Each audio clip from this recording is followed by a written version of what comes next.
I'm on squirrel watch, because the local natives, I just saw one of them pulling out every single bit of bedding from both of these houses, and it all fell down there. And so it's like I've got spread of it about 1 meter wide. So fortunately I've got a 5-foot staff. Fortunately I've got 5-inch nails and some tape, so I mackled something up so I could scrape all those over to a little hole under the fence where I could retrieve them all. Why this squirrel was doing that is because what I did yesterday, I put some monkey nuts and some whole hazelnuts in there to try to get Providence to go in. But he's paying no mind to that house at all. He goes up and sits on the top. I think he's had one sniff at the doorway, and so he didn't want to go in. So this other squirrel pulled out everything and dumped it on the floor, and it's amazing what they can smell. There was a couple of monkey nuts in there, and there were a few of these little hazelnuts, and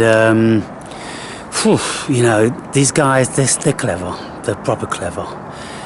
So I thought, okay, well, it's my fault, because they don't put food in their houses, as I've mentioned before.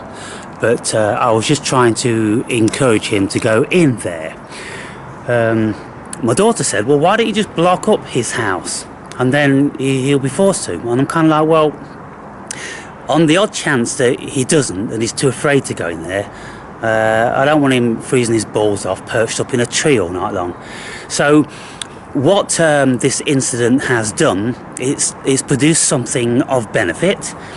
Now, if we look at all things that happen and we think that something bad has happened, always consider it as an opportunity to derive something positive out of it.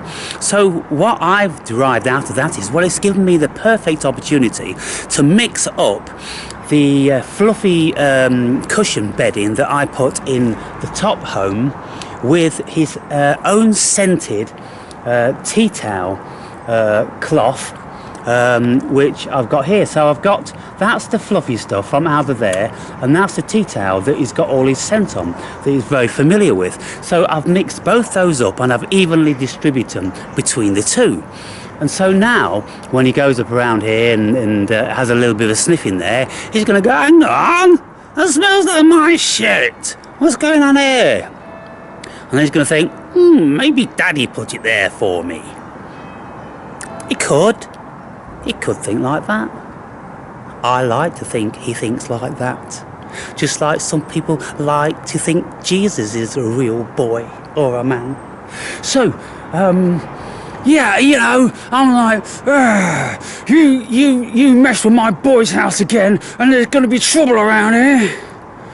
And particularly these days, I've been feeding them little buggers monkey nuts, squirrel nuts, walnuts, hazelnuts, and of course they've all been loving that.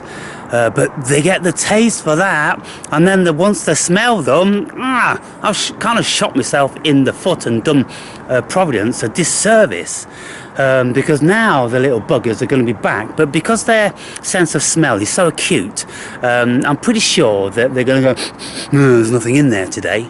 Without having to pull all the bedding out, because then I've got to bring my 5-foot staff with a nail on, and I've got to scrape it all towards the hole again, because like if the neighbour sees that, they're not going to be happy, and they might like, you take them down, you don't know what people like, do you? So hopefully something good's come out of it, and hopefully he will make the transition, but he's still small enough to be able to curl right snugly within this small one. You see, the diameter inside is only about like 4 inches, and it's a struggle for him. And then it's lined with a woolly hat, so it's it's going to be a struggle for him to move around, whereas this one, the diameter inside is 5 or 6 inches. And so he's got a lot more manoeuvrability, and that one's going to be much warmer now the weather's getting cold. And oh goodness me, the day in the life of having a pet stroke wild squirrel. So what I'm doing now is I'm hitting with a hammer these nuts so they're partially broken, because he picks them up and he has a bit of a chew, and then he fumbles with them and he drops them. And then he's looking for the easy one, you know. It's not right, you know, what I've done. I've given him everything on a silver platter, and now he doesn't want these hard nuts that's going to, you know, hurt his teeth. You don't want to mess with that. He just wants the flesh and now. So I've got these. You see I've broken this walnut, and I've broken the almond, which are his favourite these days. He he turns his nose up now at pecan nuts. God damn. But he still can't get into the hazelnuts if they are fully mature like they are here. But I've chose these because they are small enough for them to fit in his mouth, and so he can go and play at burying. And I'm sure whatever he's buried doesn't last like more than 30 seconds before the other squirrels, you know, have got their eye on him and go, oh, that boy thinks he's going to bury shit away from us. So he's just starting out, bless him. He's got a lot to learn, and he's out there, and I know he's got a bit of a relationship with at least one of them, because I see the one. He comes around and he sits on the top here, and he sits up in the V in that tree, waiting for Providence to come home, and then starts pursuing him, and then Providence legs it. But I don't know whether they have a bit of a sniff at each other or something over in the bushes over there, but I never see them doing that here. I just see him running away from you don't know, one of them could be a rapist. I think I'd be running. This big fluffy thing twice the size of me chasing me amorously, with intentions of alleviating his amorous emotions. Yes.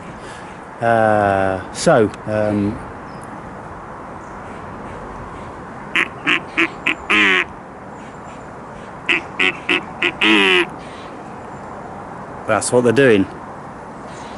So they all go over there. He came this morning. I'd just been feeding the other birds and topping up the water and everything like that, and all of a sudden he comes flying through. He'd obviously seen me. I wasn't calling him, and he leaped on me and he wanted to play.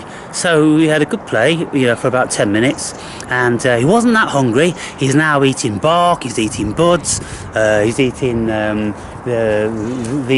flower things like that, all that shit, you know, God only knows what else he's eating, but you know, he's not starving anymore. So that is a very positive thing. And so,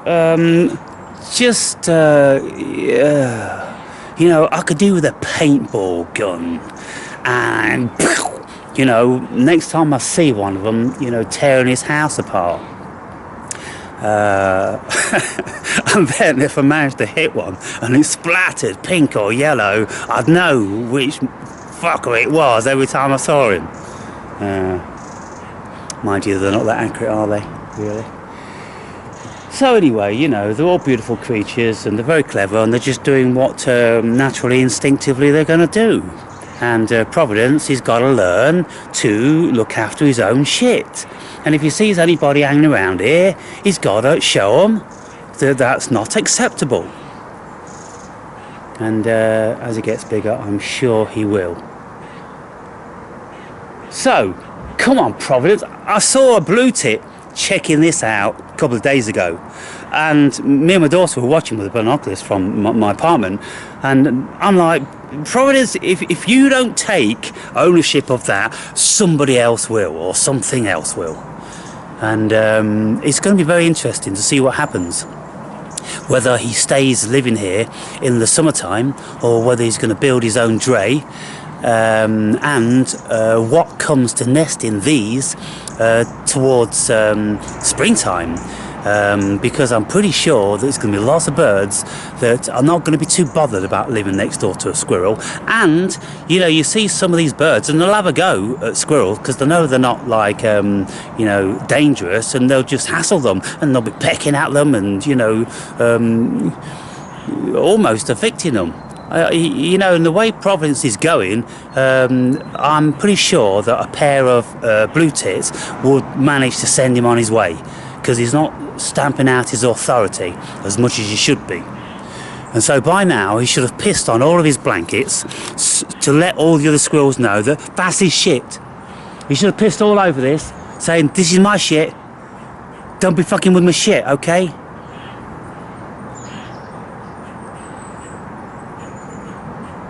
I'm gonna have to get myself a ladder from somewhere. I'm standing precariously on this freaking wheelie bin, risking life and limb, and it's entirely impractical. And seeing as it looks like I'm gonna be up here, you know, on a regular basis, then, you know, I've got to get a decent ladder from somewhere. But the ones just down the hardware store, they're like 80 quid. I'm like, I've already spent close. Oh, there's some more long-tailed tits there. Having a look what's going on there then. Oh yeah, they look like nice houses. Oh, they're lined, are they? Oh, what's all that white, fluffy, soft, warm stuff you've got in there? Hey, have you seen what's happening in these houses? Soft, fluffy, warm stuff. Yes. And so I've got another one of these squirrel boxes that I'm refurbishing at the moment. I'm going to nail it to that tree there. There is already a dray.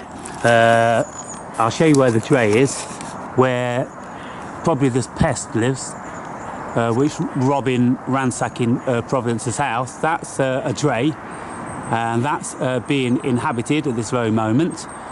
And so he's got very close neighbours, and by the time I stick another nest box on that tree, well, there's gonna be some stuff going on here in the springtime, and if they have their young all together, we're gonna have a bit of an infestation around here. Then on top of that, I've got my new little bird hanging box, and I'm going to get a couple more of those because they're like 6 quid. Oh my goodness, I'm going to stick a couple in the odd tree here and there. So I'm going to have a lot of activity. All the birds and squirrels are going to be nesting around here.